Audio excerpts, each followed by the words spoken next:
اللہ کے تعریف سے قرآن حکیم کا آغاز ہوا۔ حدیث میں یہ آتا ہے کہ جب حضرت آدم علیہ السلام کے ناک کے ذریعے سے ان کے پتلے میں روح ڈالی گئی تو سب سے پہلے انسان کی زبان پر سب سے پہلا کلمہ الحمدللہ تھا۔ آدم علیہ السلام نے چھینک آئی تو الحمدللہ تھا۔ اب تعالیٰ نے فرمایا یرحمک اللہ، تجھ پر اللہ رحم کرے۔ فرشتے جو آس پاس بیٹھے ہوئے تھے انہوں نے فرمایا یہدیکم اللہ ویصلح بالکم۔ یہ سنت آج بھی برقرار ہے، اگر کسی کو چھینک آتی ہے اسے کہنا چاہیے الحمدللہ، گویا کہ اس نے حضرت آدم کی سنت پر عمل کیا۔ سننے والا اگر کہتا ہے یرحمک اللہ تو گویا کہ اس نے حق تعالیٰ کی سنت پر عمل کیا۔ پھر چھینک والا کہتا ہے یہدیکم اللہ ویصلح بالکم تو اس نے تمام فرشتوں کی سنت پر عمل کیا۔ تو سب سے پہلے کلمہ جو سب سے پہلے انسان کی زبان پر آیا وہ الحمدللہ۔ اور قرآن حکیم میں یہ فرمایا گیا ہے کہ جب اہل جنت کو جنت میں اور اہل جہنم کو جہنم میں داخل کر دیا جائے گا تو حق تعالیٰ کی طرف سے حکم ہوگا وَقُضِيَ بَيْنَهُم بِالْحَقِّ وَقِيلَ الْحَمْدُ لِلَّهِ رَبِّ الْعَالَمِينَ۔ یہ فیصلہ حق و انصاف کے ساتھ ہو گیا، تمام تعریفیں اس کے لیے ہیں، اس اللہ کے لیے ہیں جو رب العالمین ہے، جو تمام جہانوں کا پالنہار ہے۔ تو الحمدللہ سے دنیا کو شروع کیا اور الحمدللہ سے دنیا کو ختم کیا جائے۔ اب جو تعالیٰ کی تعریف کرتے ہیں تعالیٰ کی سنتا سمع اللہ لمن حمدہ، جس نے اللہ کی تعریف کی اللہ نے اس کی تعریف کو سن لیا۔ اور جب امام یہ کہتا ہے تو مقتدی کہتے ہیں ربنا لک الحمد، اے ہمارے رب ہم تیری تعریف کرتے ہیں۔ نبی کریم صلی اللہ علیہ وسلم کے زمانے میں ایک مرتبہ نماز میں جب امام نے ربنا لک الحمد کہا، سمع اللہ لمن حمدہ کہا اور مقتدیوں نے ربنا لک الحمد کہا تو ایک صحابی نے یہ بھی فرمایا حمدن کثیرا طیبا مبارکا فیہ۔ نبی کریم صلی اللہ علیہ وسلم نے نماز کے بعد فرمایا یہ الفاظ کس نے کہے؟ تو ڈر گئے صحابہ کو، پتہ نہیں کہ کوئی غلطی ہو گئی۔ ایک صحابی نے ڈرتے ڈرتے کہا میں نے کہا۔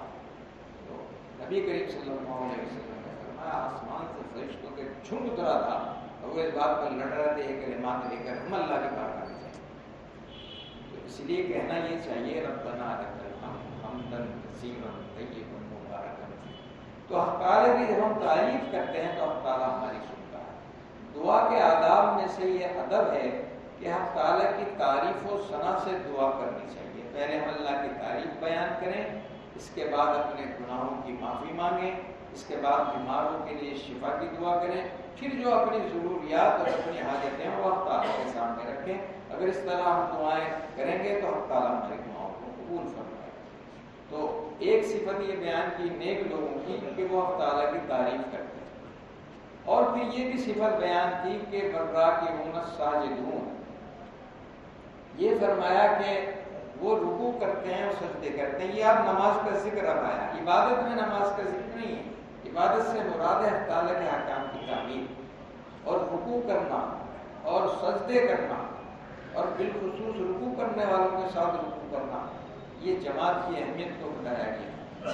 اور یہ فرمایا گیا ہے کہ مسجدوں میں رکوع کرنے والوں کے ساتھ رکوع کرو، وارکعوا مع الراکعین، اور سجدہ کرنے والوں کے ساتھ سجدہ کرو۔ نماز کا اہتمام جو اسلام کے اندر ہے وہ دنیا کے کسی مذہب میں نہیں ہے۔ نماز ہمیں جماعت کی نماز ہمیں سکھاتی ہے کہ ہمیں کس طرح زندگی گزارنی ہے۔ ہم کاندھے سے کاندھا ملا کر کھڑے ہو جائیں، ہم امیر و غریب، خوبصورت بدصورت، حاکم و محکوم سب ایک صف میں کھڑے ہو جائیں۔ بہت سی فیکٹریوں میں ہم نے دیکھا ہے کہ وہاں جماعت سے نماز پڑھنے کا اہتمام ہوتا ہے، تو وہاں کیا ہوتا ہے کہ وہ مالک جو کرسی پر بیٹھتا ہے اور کرسی پر کوئی چپراسی، کوئی چوکیدار، کوئی ادنا درجے کا کلر بیٹھنے کی غلطی نہیں کر سکتا۔ کوئی بھی ملازم ہوگا وہ مالک کے سامنے ہاتھ باندھے کھڑا رہے گا، اس کی مجال نہیں ہوگی کہ وہ مالک کے سامنے بیٹھ جائے، کبھی نہیں بیٹھے گا کوئی مالک۔ کسی بھی فیکٹری میں جا کر دیکھ لیجیے، وہ کھڑے کھڑے بات کرے گا، مالک اس سے کہے گا بھی نہیں تم بیٹھ جاؤ۔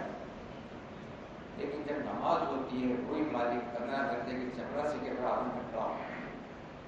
مسلمانوں کو یہ تعریف دی گئی جب اللہ کی بارگاہ میں کھڑے ہو جاؤ تو اب تو محمود و عیاض سب برابر ہو، امیر غریب، خوبصورت بدصورت، عالم جاہل، نیک بد، سب اللہ کی بارگاہ میں ایک صف میں کھڑے ہو جاتے ہیں اور ایک صف میں کھڑے ہو کر اللہ کے سامنے عبادت کرتے ہیں. تو یہ نماز کا اہتمام ہے. دوسری بات یہ ہے کہ مسجد میں نماز پڑھنے کا ثواب جو ہے 70 درجہ بڑا ہوا ہے. یعنی اگر ہم گھر میں نماز پڑھیں گے تو وہ ایک نماز، اور مسجد میں آ کے نماز پڑھیں گے تو وہ 70 نمازوں کے برابر ثواب ملے. ایک بزرگ کی نماز چھوٹ گئی تھی، جماعت چھوٹ گئی، تو ان کو یہ حدیث معلوم تھی کہ مسجد میں نماز پڑھنے کا مطلب یہ ہے کہ ہم نے 70 نمازیں ادا کی. تو انہوں نے جو نماز ان کی چھوٹ گئی تھی انہوں نے اس نماز کو 70 مرتبہ پڑھ لی، 27 مرتبہ، 27 درجہ، معافی چاہتا ہوں، 27 درجہ پڑھ لی. تو نماز تو پڑھ لی 27 مرتبہ. رات کو نبی کریم صلی اللہ علیہ وسلم کو خواب میں دیکھا اور نبی کریم صلی اللہ علیہ وسلم نے فرمایا کہ تم نے حساب تو برابر کر لیا، لیکن وہ فرشتوں والی آمین کا کیا ہوگا؟ جب امام آمین کہتا ہے تو فرشتے بھی آمین کہتے ہیں، وہ کہاں سے لاؤ؟ تو اس کا مطلب یہ ہے کہ اگر نماز کوئی چھوٹ گئی تو بس وہ تو چھوٹ گئی. جماعت اگر کوئی چھوٹ گئی تو دوسری جماعت پڑھنے کا سلسلہ مسجدوں میں ہے، امام کو ہونے کے نزدیک تو وہ مقبول ہے. کیونکہ نماز اگر چھوٹ جائے تو دوسری جماعت کرنے کا مطلب یہ ہے کہ پھر ہم دوسری جماعت کے عادی ہو جائیں گے. ہمیں اپنی گناہ کی سزا بھگتنی چاہیے. اور مسجدوں میں دوسری جماعت کے سلسلے کو بہت زیادہ احناف نے پسند نہیں کیا، لیکن گناہ بھی نہیں ہے، اگر کوئی کرتا ہے تو کرنے دیں. البتہ یہ ہے کہ دوسری نماز جب ہوتی ہے اس میں تکبیر تحریمہ نہیں ہونی چاہیے، وہ غلط ہے. صرف امام کو نیت باندھ دینے سے. محترم موضوع بہت لمبا ہے، لیکن میں اس موضوع پر گفتگو کروں گا تو گھنٹہ لگ جائے گا. آج جمعہ کا دن ہے، ہمیں یہ اہتمام کرنا چاہیے کہ ہم جناب علی اللہ کی عبادتیں کریں اور جو نیک لوگوں کی صفات بیان کی گئی ہیں قرآن حکیم میں خود کو ان صفات میں ڈھالنے کی کوشش کریں. اس میں ایک آیت چھوٹ گئی مجھ سے، بس سائحون کہتے ہیں کہ کسی نے تو کہا روزگار کو کہتے ہیں، لیکن حقیقتاً سائحون ان لوگوں کو کہتے ہیں جو اللہ کے لیے بے شمار نعمتوں کو نظر انداز کر دیتے ہیں. جیسے روزے دار نعمتوں کو نظر انداز کر دیتا ہے. ایک روزہ دار کے گھر میں فریج بھی ہے، اس میں ٹھنڈا پانی بھی ہے، نعمتیں بھی ہیں، لیکن وہ اللہ کے ڈر سے جب تک افطار کا وقت نہیں ہو جاتا ان تمام چیزوں کو نظر انداز رکھتا ہے، ان چیزوں کی طرف توجہ نہیں دیتا. تو اسی طریقے سے انسان کو ایک روزہ دار کی طرح اس دنیا میں زندگی گزارنی چاہیے کہ ہم دنیا کی تمام نعمتوں کو، تمام عظمتوں کو حق تعالیٰ کی خاطر نظر انداز کر دیں اور حق تعالیٰ کی خوشی کے لیے نظر انداز کرتے ہیں. بے شمار گناہ کے موقع ہماری زندگی میں آتے ہیں، اگر ہم اللہ سے ڈرنے والے ہوں گے تو ہم ان گناہوں کو نظر انداز کریں گے. اس کا مطلب ہے ہم سائحون میں شامل ہو گئے. آج کے دور میں تو امین اسے کہتے ہیں جس کو بے ایمانی کا موقع نہیں ملتا. صاحب کردار اسے کہتے ہیں جسے کوئی لڑکی آواز ہی نہیں دے گی. صاحب کردار وہ ہوتا ہے جسے گناہ آواز دیں لیکن وہ گناہ کی طرف متوجہ نہ ہو، جسے دنیا کی خوبصورت عورتیں آواز دیں لیکن وہ ان کی طرف متوجہ نہ ہو. اللہ سے ڈر، اللہ کے ڈر کی وجہ سے نعمتیں ہمارے سامنے ہوں، بے ایمانی کے ہمیں موقع ہوں لیکن ہم بے ایمانی نہ کریں. ایمانداری یہ نہیں ہے کہ اگر ہمیں بے ایمانی کا موقع نہیں ملا تو ہم نے بے ایمانی کریں. تو ایمانداری یہ ہے کہ ہمیں بے ایمانی کا موقع بھی ملے تو ہم اللہ کے ڈر سے بے ایمانی نہ کریں اور بے ایمانی کو نظر انداز کریں. ملک کے جو حالات چل رہے ہیں محترم دوستوں اور بزرگوں، 5 منٹ اس کے بارے میں بات کر کے ختم کرتا ہوں. بہت برے حالات سے ہم گزر رہے ہیں، لیکن اگر ہم صاحب ایمان ہیں اور ہمیں یہ یقین ہے کہ ہم تعالیٰ واقعتاً بڑا ہے اور اس کی قدرتیں واقعتاً تمام دنیا کے حکامات، تمام دنیا کے حاکموں سے برتر ہیں، تو ہمیں ڈرنا نہیں چاہیے. نبی کریم صلی اللہ علیہ وآلہ وسلم جب غار ثور میں تھے، ہجرت کے لیے روانہ ہو گئے تھے، غار ثور میں آپ کو چھپنا پڑا. حضرت ابو بکر صدیق آپ کے ساتھ تھے. اس زمانے میں جو برادری تھی قریش، وہ عربوں میں سب سے معظم برادری سمجھی جاتی تھی، اس کا دبدبہ تھا۔ اور حضرت ابو طالب جو نبی کریم صلی اللہ علیہ وسلم کے چچا تھے، بہت مالدار تھے اور برادری میں بہت معزز اور بہت معظم تھے، لوگ ان کا احترام کرتے تھے، ان کا خوف تھا، ان کا دبدبہ تھا۔ غار ثور میں جب آپ دونوں جا کر چھپ گئے تو دشمن ان کے قریب تک پہنچے۔ جب دشمن کے قدموں کی چاپ حضرت ابو بکر نے سنی تو حضرت ابو بکر نے نبی کریم صلی اللہ علیہ وسلم سے فرمایا، ایسا لگتا ہے کہ دشمن ہمارے قریب آ گئے۔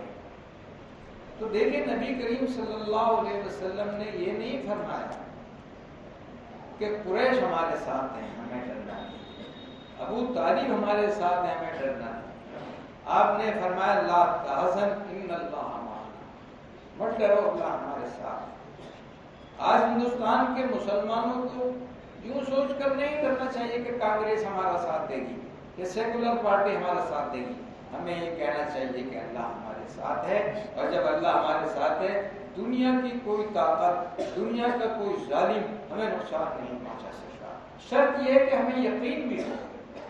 ہم اللہ اکبر دن میں نہ جانے کتنی مرتبہ کہتے ہیں، لیکن ہم اللہ کو بڑا نہیں سمجھتے۔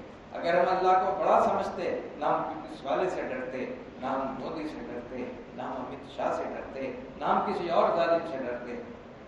اگر ہم اللہ کو بڑا سمجھتے ہیں، ہمیں یہ یقین رکھنا چاہیے، قرآن حکیم میں فرمایا گیا ہے کہ اگر اللہ تعالیٰ تمہیں عزت دینے کا فیصلہ کر لے تو دنیا کی تمام طاقتیں مل کر تمہیں ذلیل نہیں کر سکتی، لیکن اگر اللہ تعالیٰ تمہیں ذلیل کرنے کا فیصلہ کر لے تو دنیا کی تمام طاقتیں تمہیں عزت نہیں دے سکتی۔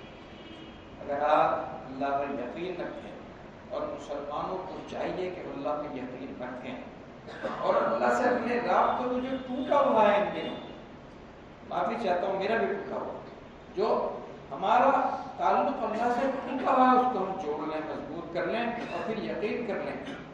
اللہ تعالیٰ جب نمرود کو مچھر سے مار سکتے ہیں تو کسی کو کسی بھی جانور سے ہلاک کر سکتے ہیں اگر وہ چاہیں۔ لیکن وہ ہمارا امتحان لے رہے ہیں، ہم سوئے ہوئے تھے۔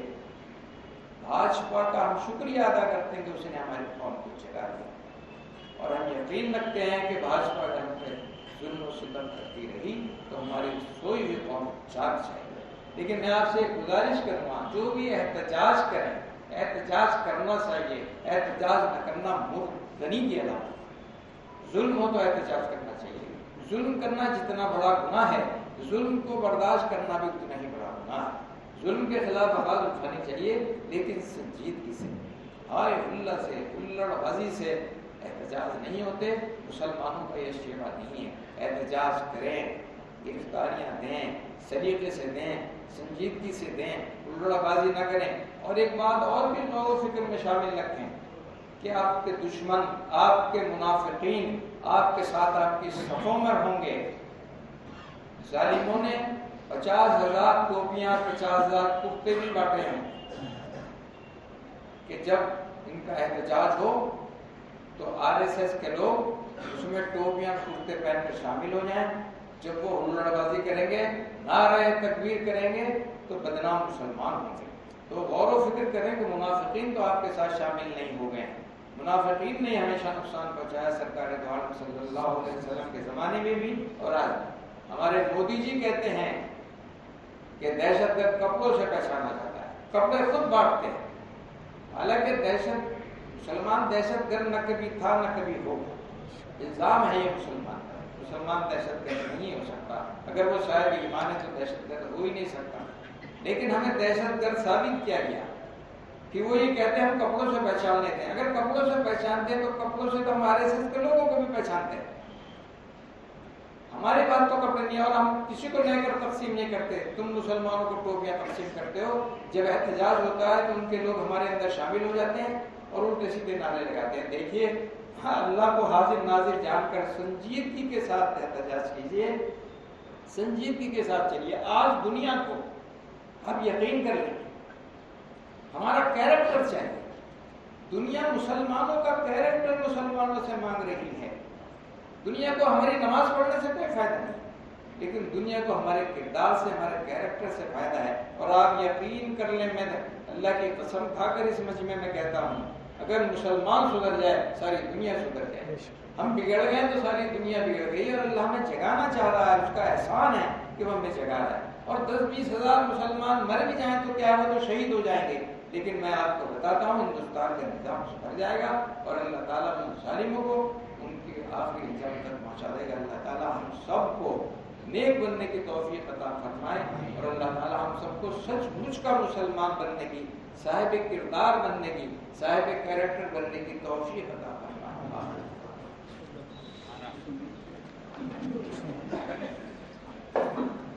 سنتیں پڑھ لیجیے نا۔